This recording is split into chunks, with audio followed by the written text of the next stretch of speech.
on to the last topic. How often should I throw fireballs, especially on offense? So you don't want to throw too many fireballs. Number one is that you don't want to throw too many fireballs. Number two, I wrote down patterns like 2 or 3 fireballs before faking in case they jump. Number 3, faking and how it's done offensively. And number 4, setting up your opening through fireballs. The art of throwing fireballs, the art of opening up your opponent, such as like backdash fireball, forward dash, backdash, fireball, backdash, you know, like the art of how you can open up your opponent using your fireball game as well. Okay, number 1. So how often should I throw fireballs? Not much. You don't want to throw fireballs, a lot of fireballs, in a game where fireballs are not that strong.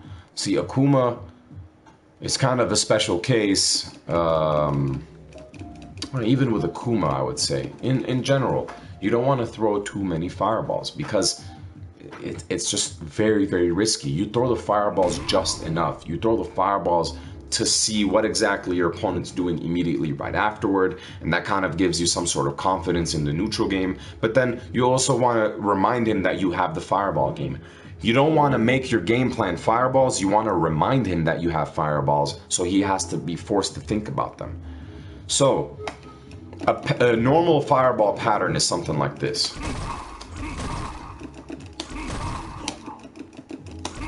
This is usually like a fireball pattern right here. You know, 1, 2, and then they stop after the second one because they don't want to get jumped in on. Or 1, 2, 3, they're very confident against the opponent. 1, 2, 3, they're very confident against the opponent. But after about 1, maybe 2, you start seeing the fakes. You don't want to throw too many. You don't want to throw too many. It's just you're faking it. You're faking it. You're doing this. You're doing a lot of this. You're faking it, you know? You don't want to throw those neutral fireballs as much, and then eventually you throw the fireball. Eventually you throw the neutral fireball. Now this is different. This is a cancel fireball, and these are okay. These you can do as much as you want. And then maybe sometimes you could just do bam, you don't throw the fireball, but that's a different topic. But yeah, you know, with the fireballs you want to be unpredictable with them.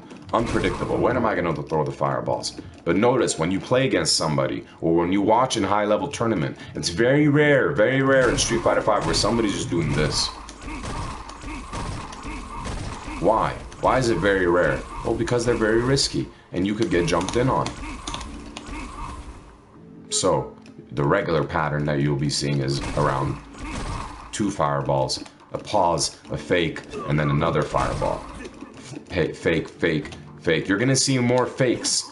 You're gonna see more fakes than you are gonna see fireballs. You want to fake more than you want to see fireball, because look at what the fake also establishes as well. It's so hard for them to tell. Is he gonna throw? Is he throwing a fireball? Is he jabbing? He can't tell the difference. Not from this range. You're not gonna be able to tell the difference. So you throw the fake out because it also helps you throw your fireballs out. But it also helps you throw the dash out. But it also helps you jump. It also helps you throw the fireball. See, so there's many layers with the fake. But you don't want to throw too many fireballs. It looks like I'm throwing a lot of fireballs, but I'm not really throwing many fireballs. I'm doing more fakes. I'm not really throwing that many fireballs, but you think I'm playing a fireball game right now? No way. No way. All it takes is 1 jump for me to lose, so I gotta be very careful. I gotta really see what exactly you're doing. What exactly are you doing? Bam, dash throw. You weren't expecting that. You weren't expecting the fireball, weren't you? But I caught you. I caught you because you weren't expecting that. Well, last round, I was doing jab, and then I was throwing fireball, and then I was throwing jab, and then oh wait, you jump, bam, crosscut. Oh, okay, here we go. So now you're antsy. Now you're antsy. Well, I bet you didn't expect me to throw that fireball right there and then immediately jump right afterwards. You know, those are the thoughts. That's how fast you got to be thinking about those situations. So the pattern has to be very, you know, very, very smart. You have to be very articulate with your fireballs. You cannot just be mindless with it. You have to establish that you are a force to be reckoned with your fireballs, but it's not your only form of attack. Your fireballs are just little like, stop it. Stop it. If you thought about walking at me, stop it. Here's some chip damage. Here's some chip damage. Stop it. I'm over here. I'm playing this game. I'm playing the jab game. Stop it. Okay, now he's gonna randomly jump at me because he can't tell when I'm throwing fireballs. Jab, jab, oh, you jumped at me? I could even whiff another jab and then still anti-air you. So you're establishing the ground game. You're establishing your foot, you know? You're putting your foot down. I am in control. I am in control of the ground. You are not in control. I'm the one that has the control. And you are forced to play my game. You're forced to play my game. And yeah, so faking. So patterns is that you throw a couple, and then for some reason you'll see a lot of this, right? Well, this is the faking of the fireballs.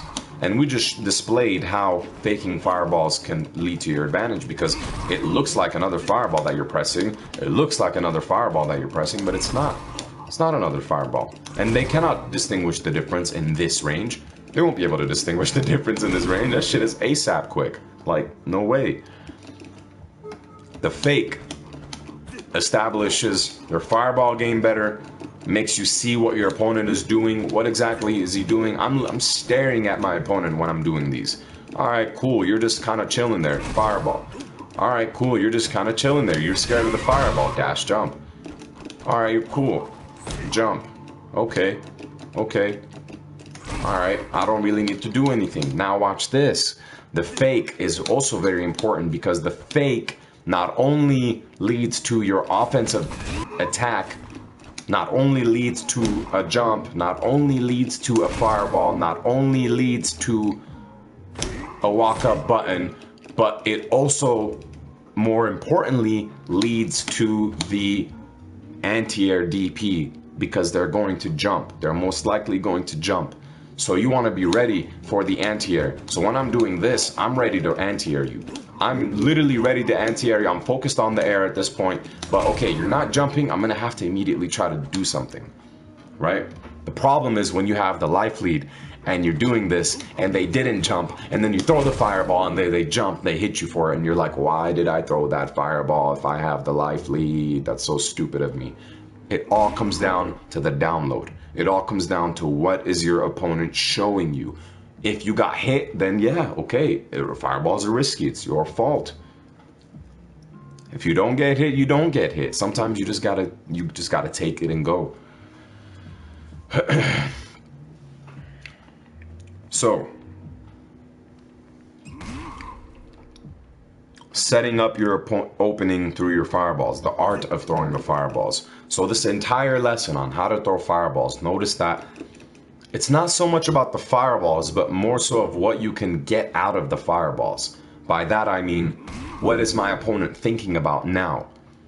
What am I forcing my opponent to think about by throwing these fireballs? See, the fireballs aren't, I'm not throwing a billion fireballs. All I gotta do is throw a few fireballs to kind of get to do this to you. Watch, I throw a few fireballs to do this to you, to put this many thoughts inside of your head. Because if I throw no fireballs, there's going to be this many thoughts inside of your head about what to do and how to beat me. But I want your brain to have this many thoughts inside of your head. So I throw a little bit of fireball. That establishes more thought inside. Well, if I establish a fake game as well, then your brain has to expand with more thoughts. You have to think about more thoughts. Expand. Your brain has to think about more thoughts. And then if I throw the dash game into it and the jump game into it, your brain is now overloading with more thoughts, What am I doing? What is he doing? When do I jump? What the hell is going on? What's my option to this? He seems to have a very good game. He seems to have a very solid neutral game. He seems to have a very good neutral game, that he's very solid. You don't even have to be solid. You could just fucking throw a couple of fireballs and they start thinking like, man, this guy knows how to throw fireballs because it's bothering me so much, forcing me to jump, and then that makes your anti-airs easier. See, when your opponent is thinking that your neutral game is so good, their only option is to like, well, I gotta do something, I gotta jump. He's beating me on the ground and I can't really get in on the ground, and he's using fireballs very well. Well, I gotta do something. That makes it easier for you to anti-air. That makes it easier for you to be ready for their advancing move. The art of the fireball, right? So the art of opening up your opponent. You could be dancing in this range. You could be dancing in this range, right? All you got to do is just a couple of these. Ooh, what is your opponent? If you imagine if you start off the round and you're just doing this. You know, what is your opponent gonna... Like, what in the hell is going on in this guy's mind that's just...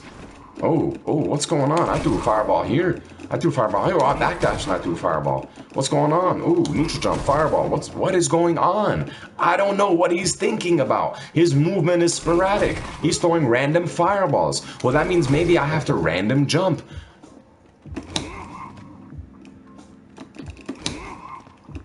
You know? You could go crazy with the fireball sometimes too. Just find some sort of sequence that will make it comfortable for you to download your opponent. See, everybody has their own certain sequences. There's certain patterns that I like to do with my fireball game that kind of give me a tell of, is my opponent even ready for it?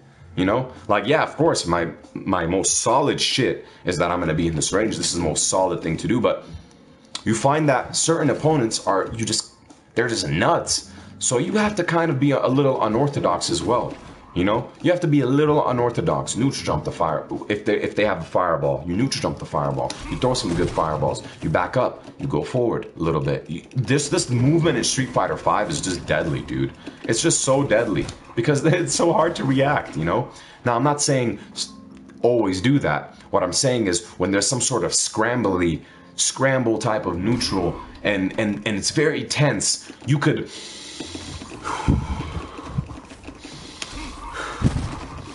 You know, you're breathing while your movement looks like you're not. You're breathing while your movement looks like you're not because it makes them, you know, like, what's he doing? Why is he moving like that? Why is he dashing? You know, why is he dashing, throwing fireballs? Oh shit! Is he gonna dash fireball again, or is he gonna dash fake? Is he gonna dash fake? Is he gonna dash fireball again? What's going on? Now, a character like Bison could V-skill for sure. So you have to know what character you're going up against. What exactly is a good type of movement to fuck with his head. You want to fuck with his head as well. So yeah, that's gonna do it on how often I should throw fireballs. Again, not so much. You want to just establish some sort of solid neutral game from it. You want to be confident after you throw the fireballs. If you're not confident after you throw your fireballs, something is going on. That means that he knows how to deal with fireballs better. And if he knows how to deal with fireballs better, then okay, then you gotta chill out. You know, you don't bust out and throw a billion fireballs. You gotta chill out and throw your fireballs. You know, chill out. Play the neutral game. Show him that you can play the neutral. You know, show them that you can play the neutral. Oh, also, something that I forgot is that when you throw fireballs right here, right? And let's say your opponent tries to, like, oh man, that would actually be better for the defensive fireball throw. But essentially what I was going to get into was that if you throw fireballs right here, right, and they try to press a preemptive button to hit your next fireball, you could also press your preemptive button. You know? You could also press that fierce and crush counter them like, you thought. See, because I made you think about that you have to preemptively press your button to hit me out of my fireball, I pressed that button before you press it, and you got crush countered. And think about the mind fuck that they get in, the state of mind that they're in when they thought about, well, I have to press the preemptive button, I have to jump, or I have to dash, or I have to do this. Crush counter. Oh shit, what just happened right now? Oh god, I gotta defend against this. Take the throw, you take the throw, you just ate 40 damage, 40%, right? Because you got crush counter and then you took the throw. Bam. Now, the next time that you're in this situation, oh shit, do I press the button because the last time I got crush countered? Walk up throw. Do I press the button because the last time I got crush countered? Dash throw. You want them to freeze about their decision making. You want them to second guess. Why it's so important to commit in Street Fighter V is because you cannot second guess. When you second guess, that's when crush counters start happening. That's when you start freezing. Now, when I say you're not supposed to second guess, it doesn't mean that you're not supposed to think about a decision that you're gonna take. Like, if you think about, right now I'm going to fireball, So you fireball. Like, yeah, you committed to that decision, but sometimes you do need to second guess that fireball because it's a very big risk. But notice that when you second guess about the fireball, I'm just using you as an example as the offensive fireball thrower. If you're using the fireball and you're second guessing the fireball, sometimes it freezes you, right? It freezes you because you're not throwing the fireball. However, you're masking your guessing, your second guessing. You are masking the fact that you're second guessing the fireball by faking. So while you're faking, the fake is actually also a second guess on the fireball that you want to throw. Should I throw a fireball? Should I throw a fireball? All right, fuck it, let's throw a fireball. Commit to it, commit to it, commit to it, commit. All right, fuck it. I'm a little scared. What if he jumps? What if he jumps? What if he jumps? All right, dash throw, you know? So the fakes also mask your second guessing, so it's not just you doing this. Anytime you want to throw a fireball, you're dancing still. You want to be dancing still. And that's going to do it for today's lesson.